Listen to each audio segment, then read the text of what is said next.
So today's topic will be consolidation, and we will be moving on to Terzaghi also, Terzaghi 1 degree consolidation method. And before that, we were in the last class we were analyzing what was the ratio, what was the difference, that is the relation between the E void ratio and the effective stresses. For we separately did that, and first was for that NCS, normally consolidated soil, and the second one was for OCS. Now see, if you are taking a soil sample which has already been subjected to some stress earlier. So let us say this is an OCS, this is an over consolidated soil. Now what happens if some load has already been subjected? So it has been subjected to what? Let us say a stress, say sigma C dash, that will be what? Pre-consolidation stress, that is the effective stress sigma C. Now in this portion, if you apply a load, see this is the void ratio here and this is the effective stress here. Now if you apply the load here in this region, what happens? This one or this one or this one, these loads are what? Lesser than this sigma C dash. So even if a smaller amount is, if a smaller amount of stress is there, so the soil will behave like what? Over consolidated soil, and these loads are what? Lesser than sigma C. But what happens if you increase the load beyond sigma C dash? What happens at that point of time? The soil will start behaving as a normally consolidated soil. So understand one more thing, that in terms of OCS, what the settlement which will be there, that will be slightly lesser. But in the case of the NCS, what happens? The soil is subjected to somewhat a new value of load. Let us say initially sigma C dash, for an arbitrary value it was let us say 50, and now the value has been increased to let us say 70, to let us say 80, to let us say 100. So in this case what happens? The soil will be behaving like let us say 70 it is, let us say 80 it is like 90, and this is 100. So the soil has been subject to a new type of stress, and this will now be having somewhat higher settlement, and so this soil will also be called as normally consolidated soil. Now the pre-consolidation stress, which was earlier sigma C dash, now what will happen? The soil has been subjected to some new type of stress, and that new type of stress is somewhat greater than the sigma C dash which was earlier there.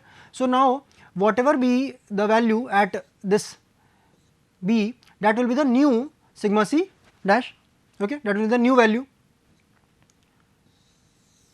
okay. So let us say sigma C dash here. So this is the new pre-consolidation stress here. Now at B point, unloading is done, that is we are removing the load, okay. When we remove the load, the soil tries to what? Regain some of its initial volume because of its expansive property. So this curve which is being followed here, that is the rebound or swelling curve. So see here, the soil has not, when you are removing the load, soil is not going up to its original value, soil is just moving up to this point. Why has it not gone to this? Because in this portion what has happened? The permanent destruction of soil solids has taken place. But this part which has been regained, it is due to what? Due to the elastic rebound of the soil solids. So this is the portion which has been regained, the lower one, but the upper portion has not been regained due to the permanent destruction of the soil solids. So when at C point again we load the soil, again the soil is loaded. So when you are applying the load, what?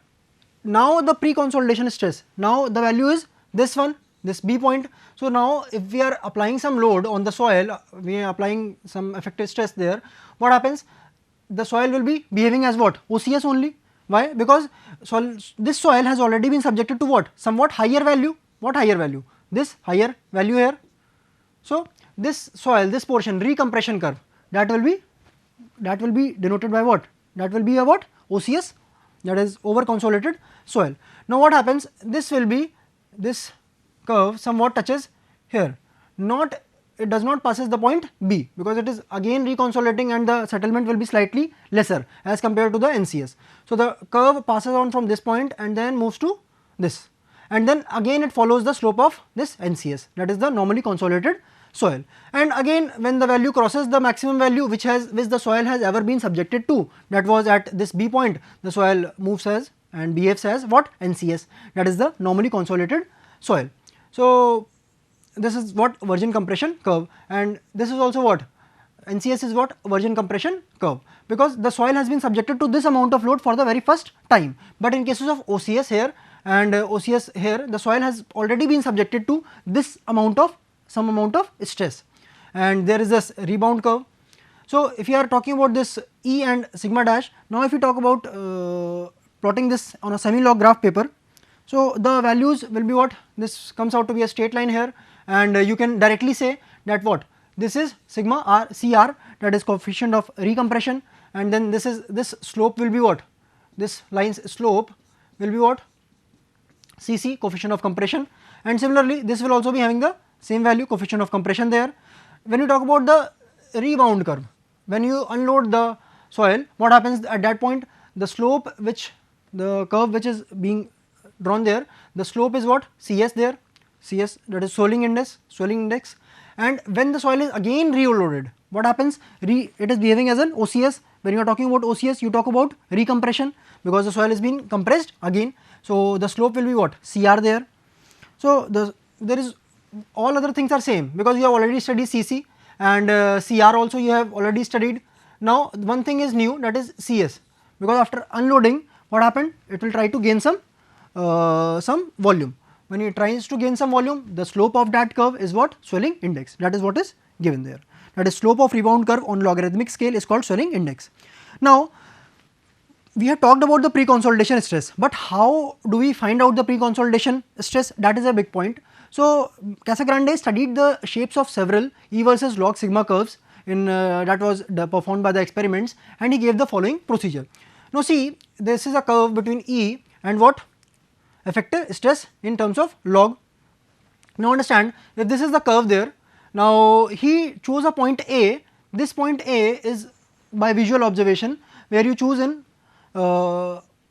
according to the minimum radius of curvature. Wheresoever you are finding the minimum radius of curvature, that point will be A. Now you draw a horizontal line. What horizontal line? AB. Okay, this is the horizontal line AB. This is point B. This is the horizontal line AB. Now what do you do? Next thing, you draw a tangent to this curve at this point A. So that tangent is what? AC. Okay, that tangent is what? AC. Now after that third step, he told, Casagrande told, that you draw a bisector there. When you draw a bisector, that is bisector of this angle what? CAB, angle CAB or angle BAC. So the bisector is what? Of this angle of it is, let us say, AD. Okay, the bisector of this angle CAB is AD. Now understand one more thing, that when you extend this line, there is this point G and this line H. Now when you extend this portion of the graph to the somewhat upward value to join the line at AD, to intersect the line at AD. So wheresoever this curve GH portion intersects, that point is the what? Corresponding to the y to the x axis, that point is what? Sigma C dash, and so in this way you get sigma C dash. Now see, I have only written those points for your simplification, that by first point is C, by visual observation establish a point A at which the E log sigma plot has a minimum radius of curvature. Draw a horizontal line AB, that you did there, this horizontal line AB. Keep seeing the diagram also. Draw the line AC tangent at A. So you drew the line what? AC tangent to A, this was the line. Okay. Now draw the line AD, which is the bisector of angle BAC. Alright. So you have already draw the bisector there. This is the bisector, what? This one here, this is the bisector of this angle, what? This is 2 alpha. So you draw the bisector, then project the straight line portion GH of the E log sigma plot back to intersect AD at F. Alright. So this point, this black portion that we saw there, this here, see again the curve here, this point is the F point. Okay, this point F. Now whatever be the value that it will correspond to on the next axis, that will be the sigma C dash. So the excessor of the point F is the pre-consolidation pressure sigma C dash. So in this way you find out the pre-consolidation stress. Now we will see one more thing that will help you in the settlement analysis there. See, when you talk about the void ratio and the relation with the effective stress, what happens when you apply the pressure, what happens, the void ratio will try to decrease because the volume is decreasing. Now our first step is what, calculating the height of solids. This is the height of solids method, where it has been imagined that if this is the soil sample, so this is something solid and this is something water and this is something air. So in this case what happens, you were in the very first chapter we discussed that this was what, volume of solid, this was what, volume of water, and this was what, volume of air. So now it is a it is a semi infinite medium, so the loading area is huge. So we can say what, V can be written as change in volume can be written as change in height. So because change in volume can be written as change in height, so we will be discussing the terms with the in respect to the height here. So we can say Hs is equal to what, something this volume and upon area. So this is what, volume, nothing but the volume. You can easily find out, you can easily derive this by these two relation, that is gamma is equal to G is equal to gamma S by gamma W, that is G, okay, Gs. So you can easily find out by this, and also gamma is equal to weight per unit volume, alright. So with these things you can easily substitute the value of V from these two equations, you can simply say this and you can get onto this point, Ws by Gs into gamma W, that is nothing but the volume. So volume per unit area can be represented as the height, which comes out to be Ms into A into Gs into rho W. Now see here, this is nothing but this has been represented in terms of weight and this has been represented in terms of mass. So here the gravity effect has not been taken into consideration. In the very first point there was the gravity effect that was taken into consideration. Now see what are the different things, where Ws and Ms are the weight and mass of the soil solids, whichever term you are taking. If you are considering the gravity, you will taking the Ws. If you are not considering the gravity, that times you will be going for the simply density, you are not going for the unit weight. So this is simply mathematics, there is nothing extra. A is the cross sectional area. Now if you talk about the initial height of voids, what happens if let us say the soil is having some amount of solids there, okay, the remaining portion will be what, voids, and this is solids. So this total height is what, Hs, and this one is what, Hv. So with the total H, you can this H is equal to what, Hv plus Hs. So you can write down Hv is equal to what, H minus Hs there. So H is the initial height of the specimen that you take care of. Calculate the initial void ratio of the soil, so of the soil specimen. So initial void ratio, already you know that it is Vv upon Vs. So Vv you can write in terms of the height and in terms of area. So that is Hv into A, and Vs you can write Hs into A, height of the solids into area. Now you simply cancel these two terms. So you come out to be Hv by Hs. So E naught comes out to be what, Hv upon Hs. Now see, if you are applying a first time, you are increasing the load, what, let us say sigma 1. So what happens, this sigma 1 stress will cause some deformation, let us say H1, okay, and the change in void ratio, let us say initially the void ratio was E naught and next time it becomes E1. So the change is what, E naught minus E1. So it can be represented as what, delta E1 here, which has been written there. At the end of the consolidation, what happens, the total stress is equal to the effective stress. Why? Because whenever we assume the consolidation to be complete, what happens, the pore water converts to effective stress, alright. So in the next step what happens, now void ratio even after the consolidation caused by the pore pressure increment is what, E naught, whatever was initial, minus the change, so that was there. So the new void ratio can be given as this thing. For the next loading, if we like we did in the very first stage here that you saw in the fourth point there. So if we again increase the load, what happens, if we again increase the load, what will happen, some additional deformation will occur, let us say H2, alright. The void ratio will, which was earlier E1 in the previous stage, now it increases to what, E2, alright, and the change we want to see, so that is E2 is equal to E1 minus what, delta H2 by Hs, that you already studied in the previous one, in the previous slide there. So this time sigma 2 is equal to what, sigma 2 dash, because the entire, at the end of the consolidation what happens, the total stress converts into effective stress. So this, at this time the total stress will become the effective stress. and this effective stress and the corresponding void ratio change is plotted on the semi log graph paper, and you see the different changes. Now we move on to the new topic, that is Terzaghi theory of 1D consolidation. So see here, the rate of settlement, all right, rate of settlement, yeah, either it is slow or it is fast, either the pore water is dissipated out very much quickly or it is dissipated out slowly. So it is directly related to the rate of dissipation of excess pore water pressure. Why? Because the consolidation takes place due to the dissipation of pore water pressure. Like last time I told you that when the pore water moves out from the voids, what happens? The consolidation is said to take place, and so this rate of settlement is directly related to what? Rate of dissipation of excess pore water pressure. So to predict the time rate of consolidation, okay, in what time the consolidation is taking place for a consolidating layer, let us say clay layer we will be considering there, a theory was needed to relate the rate of settlement with the rate of dissipation of excess pore water pressure, that we will be seeing there. Now there are few assumptions, in each and every theory you have few assumptions, here also you have few assumptions. First thing is what? Compression and flow are one dimensional.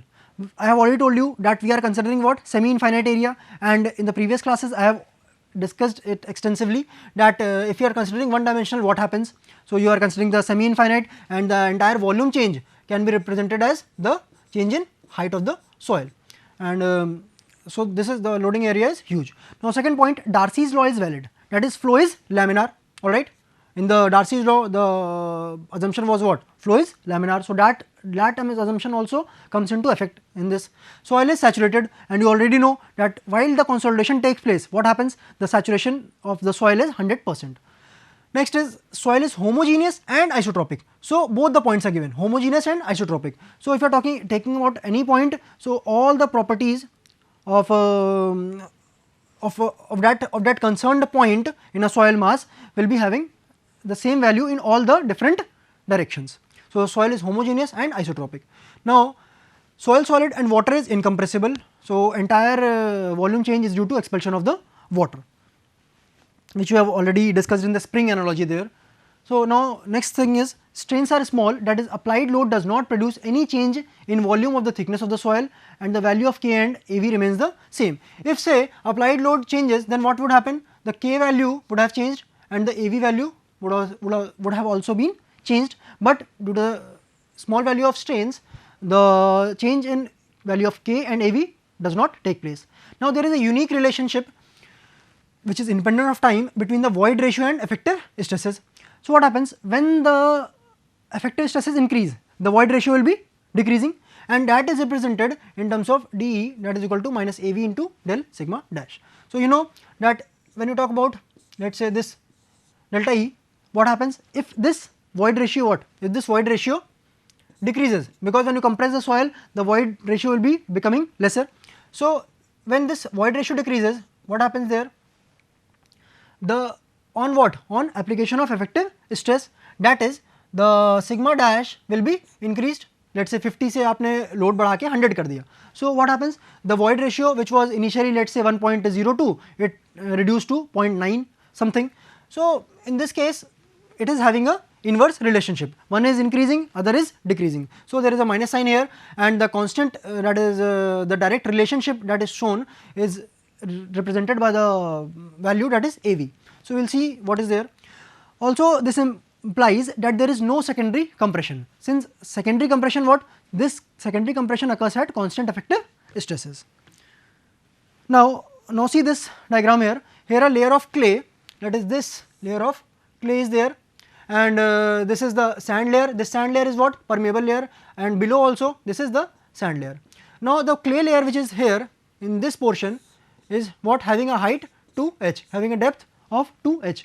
Now this clay layer is the consolidating layer. We will be discussing what is happening at this center of this clay layer, alright.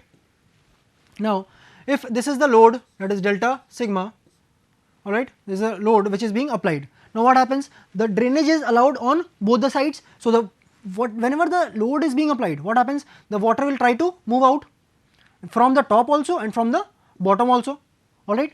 The water will try to move out from both the sides there. Now we will be, this is the entire situation which is there. The both side drainage face is present, the clay layer is in between the two sand layers, and these two sand layers are what? Better drainage surfaces.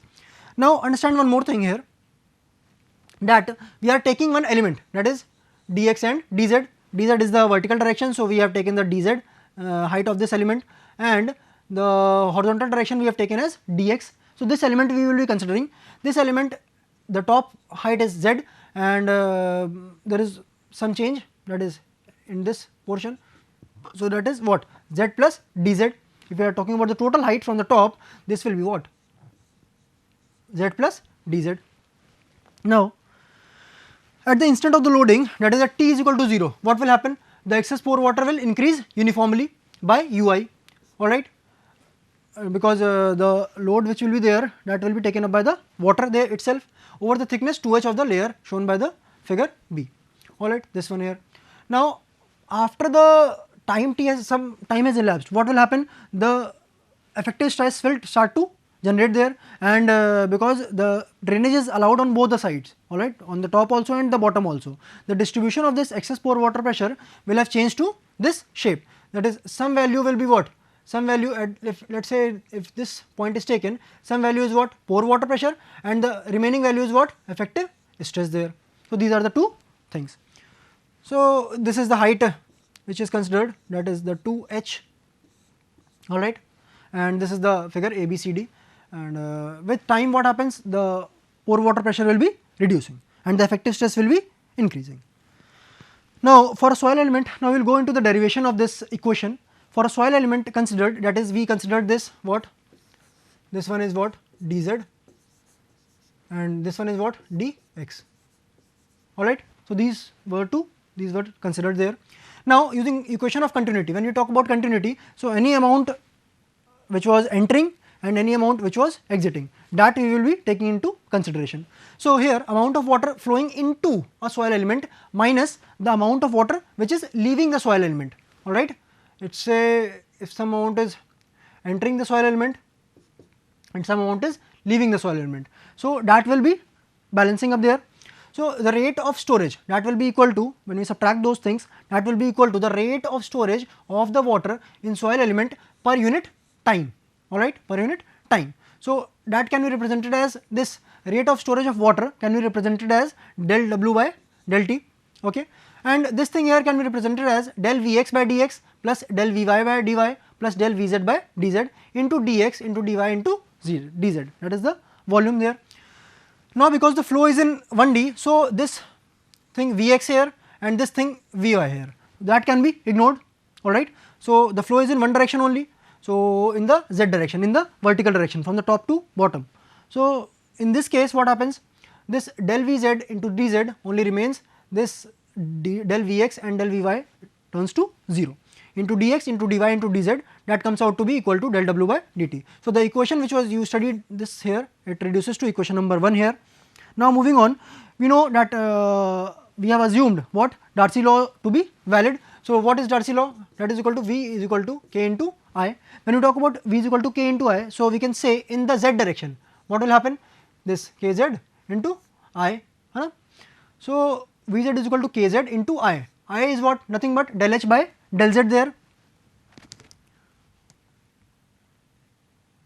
So see here, if at this point you were measuring this, alright, at this point you are measuring some pore water pressure was there, which comes out to be like this, and the piezometer if you applied here, what was there? This thing. So if you are talking about this element and the head loss which has taken place when the flow was taking through this element, what happened there?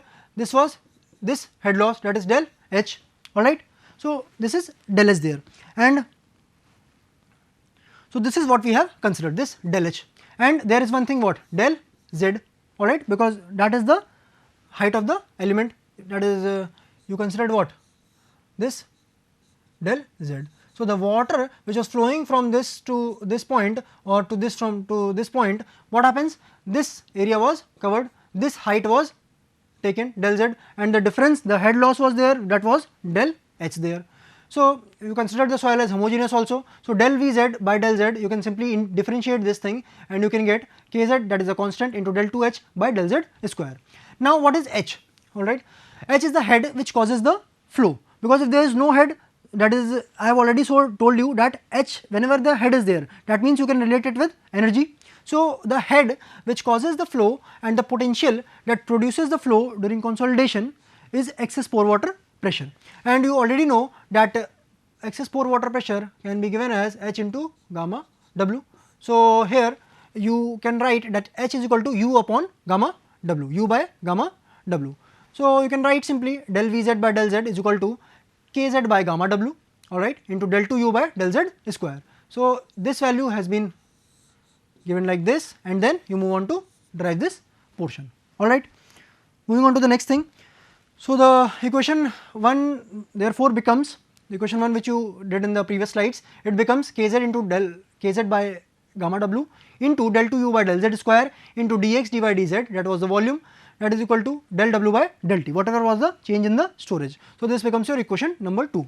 During the consolidation, as the water flows out of the voids, soil volume what it will be decreasing by an amount of what equal to the volume of water which has flown out, that will be the decrease in the volume of soil. So, if we say this W, this delta W represents the change in volume of the element, what element that you considered was delta x, delta y, delta z. So, you can simply write del W by del T as del of what dx dy dz by del T, alright. So, this del W by del T, now we are simplifying this portion here. We have gone for this portion left hand side, now we are moving for del W by del T. What is the change there? Now, in a soil element, you know that volume V equal to dx dy dz, that we have considered the element there. At an initial void ratio of E naught, the volume of voids is given as, see here, E naught by 1 plus E naught into the volume, that is dx into dy into dz. So, this is the volume of voids that we are talking of, alright. When Vv changes, it decreases, what happens? E will also be somewhat variable. So, this E naught was there, it comes out to be now E, alright. There is no as such no change, it is only becoming E there, and into dx into dy into dz. Now, when the change in volume of soil is on account of change in volume of voids and no change in volume of soil grains, because you know when the volume of soil is changing, what happens? The volume of voids is there which is being subject to change, but there is no change in volume of soil solids. So, del W by dt can be written as what? Del by dt of the change in volume there, and this change in volume can be represented as what? Change in volume of voids there, alright, because there is no change in volume of solids. Since volume of soil grains is constant there, I have already told you. So, and which is equal to what? This 1 by 1 plus E naught into dx dy dz. So, this equation comes out to be del W by del T comes out to be this, and which you can simplify as this thing here. Now, we will be moving on after this third equation in the next class. Thank you.